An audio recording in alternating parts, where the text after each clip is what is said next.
Hello, kia ora, g'day, I'm Philip Duncan from Weather Watch TV on YouTube with your Australia-only weather forecast through until Tuesday of next week. And at the moment, things are pretty settled around a large part of Australia. Drier skies affecting a number of states and territories.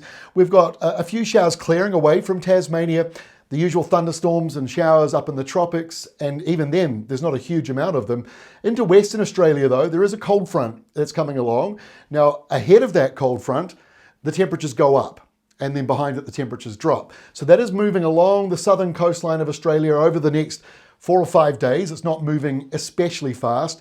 So it's really about the heat that's coming in first before we get into the cold. Meanwhile, look at the tropics up here, all the thunderstorms across Indonesia and Papua New Guinea. There's been some significant flooding in Indonesia and Southeast Asia over the last few days.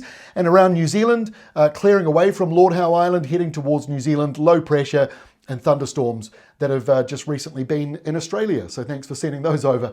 Here's the air pressure map this evening. Large high pressure in the eastern side of the continent.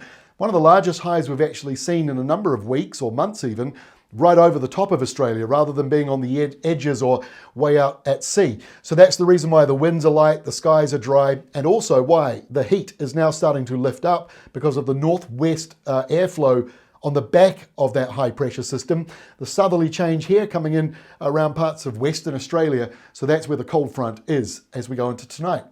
So let's get into the forecast. Here we are on Thursday. The red arrow just simply is a guide to show you where that tropical energy is sort of pushing, which direction it's going. So that is pushing further into South Australia here on Thursday. There's a small area of low pressure north of Adelaide.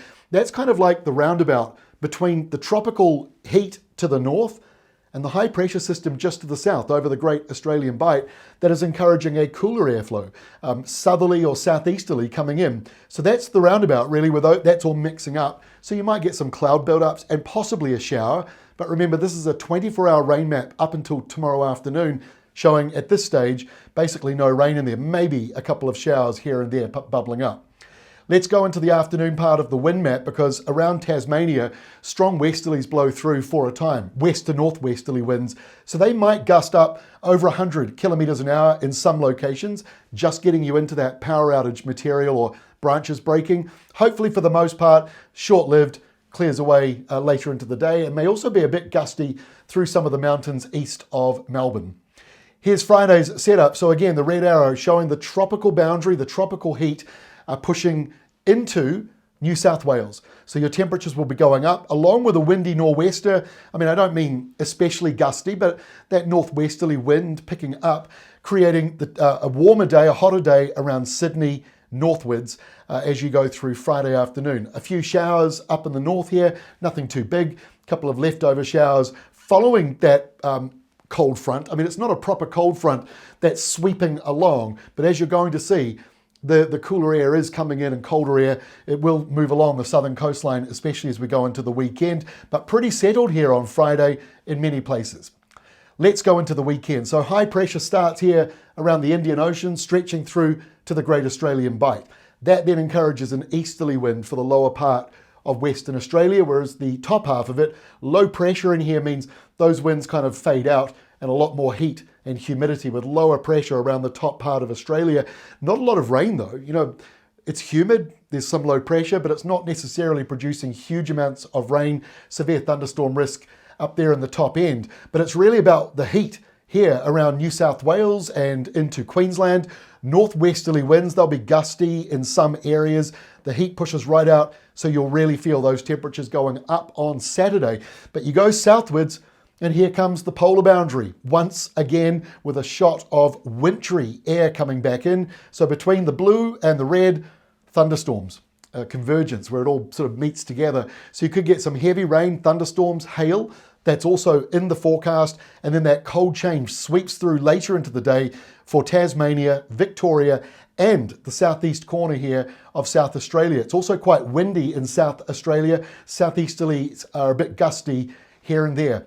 Now, as we go into Sunday, high pressure lightens those winds over South Australia. So not as much going on Sunday around that area. Also pretty quiet in the southern half of Western Australia. In fact, most of Western Australia pretty quiet on Sunday. We've got showers and thunderstorms forming around large parts of the Northern Territory.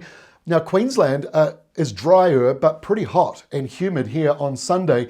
Bit of low pressure on the border between Queensland and New South Wales, and that's where we've got sort of different airflows mixing up. So hot and humid in the north, hot and humid around Queensland and the northeast of New South Wales. But the further southwards you go, the more that airflow is actually coming out from around Tasmania and curving around. But there will be showers and thunderstorms here on Sunday afternoon. So that takes us to our thunderstorm risk map, showing the chance here in red of severe thunderstorms bubbling up roughly from Port Macquarie to the border of Queensland.